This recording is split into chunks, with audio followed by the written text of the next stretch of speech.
au marché de Brive-la-Gaillarde. À propos de votre d'oignon. Direction Brive-la-Gaillarde. Dans le grand matin, c'est l'heure de retrouver nos experts de chez Métro. Métro, c'est le premier fournisseur en France des restaurateurs indépendants. Et aujourd'hui, nous sommes donc à Brive. Bonjour Dimitri Le Goff. Bonjour Benjamin, bonjour aux auditeurs qui nous écoutent. Et oui, merci d'être avec nous. En tout cas, sur Sud Radio, vous êtes le directeur de l'entrepôt Métro, donc à Brive-la-Gaillarde. Et vous avez souhaité nous faire découvrir une spécialité bien de chez vous. C'est la moutarde violette de Brive. Alors Dimitri, c'est quoi l'histoire de cette moutarde? Elle remonte à quand? Alors cette histoire, elle est bien longue puisqu'il faut faire un retour en arrière. Il y a 7 siècles, donc on se retrouve au XIVe siècle. Le pape Clément VI, né en Corrèze à Rosières-des-Guetons, se souvenait qu'on fabriquait cette moutarde violette et il fit venir Messire Jouberti, un moutardier corrézien en Avignon. Et il fit découvrir la moutarde violette dans le monde papal. Et il réussit si bien qu'il fut nommé grand moutardier du pape. Ah. Et c'est en 1986 que la maison Denois a ressorti des tiroirs cette recette de la moutarde violette, cette recette ancestrale. Donc c'est une recette ancestrale, une histoire ancestrale. Alors c'est surprenant quand même d'avoir une moutarde violette. À quoi doit-on cette couleur ? Alors cette couleur si particulière, cette couleur violette, on la doit au mou de raisin, puisque la recette de cette moutarde est composée à 30% de mou de raisin, ce qui lui confère cette couleur violette. Et donc, je précise bien sans colorant. D'accord, sans colorant, et donc c'est pas la violette qu'il y a dedans qui donnerait cette couleur-là, c'est bien le raisin. J'imagine que ça n'a rien à voir avec la moutarde de Dijon. En termes de goût, elle a quel goût cette moutarde violette de Brive, et comment on peut l'utiliser ?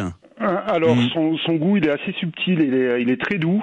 Ouais. Il est très doux, il est légèrement épicé. Alors bien sûr, ça garde le goût de la moutarde. D'accord. Puisque vous avez de la graine de moutarde à l'intérieur.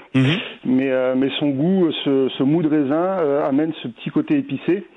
Et ce qui est plutôt intéressant, c'est qu'on peut l'utiliser de deux façons. Ouais. Une façon chaude et une façon froide. C'est-à-dire qu'on peut l'utiliser en chaud aussi bien dans des sauces.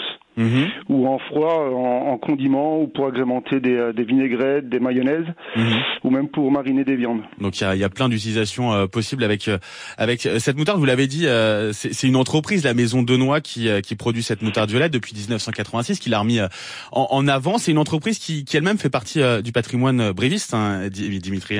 Alors exactement. Alors c'est une entreprise qui date depuis 1836.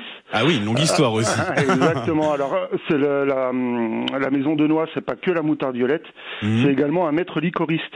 D'accord. Voilà. Donc il y a des liqueurs aussi. Exactement, la liqueur, des apéritifs maison à base de noix. Et donc en 2007, elle reçoit le label entreprise du patrimoine vivant. D'accord. Voilà. C'est un label français du coup. Alors c'est un label d'État. C'est un label français d'État. Et ils ont reçu ce label d'État car depuis le 19e siècle qu'ils utilisent exactement les mêmes recettes. Donc ils ont conféré un savoir-faire, une qualité et un goût inégalé. C'est important de garder bien sûr ces savoir-faire. Vous avez parlé de l'utilisation de cette moutarde dans les plats froids comme vinaigrette notamment, dans des plats chauds aussi. Dans quel type de plat on peut l'utiliser justement, dans quel type de plat chaud ? Alors les plats chauds, on peut l'utiliser. Alors je vous disais en marinade par exemple, vous pouvez mariner du lapin. D'accord. On l'utilise surtout sur la viande blanche, sur de la volaille par exemple, la volaille du Périgord, nos voisins.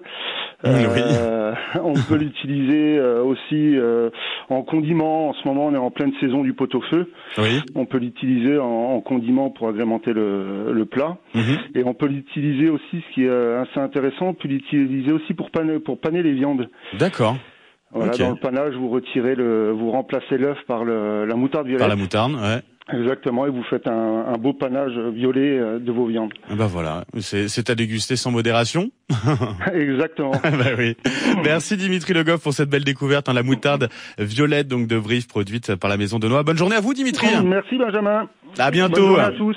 À très bientôt. Je le rappelle, vous êtes le directeur de l'entrepôt Métro de Brive-la-Gaillarde. Métro.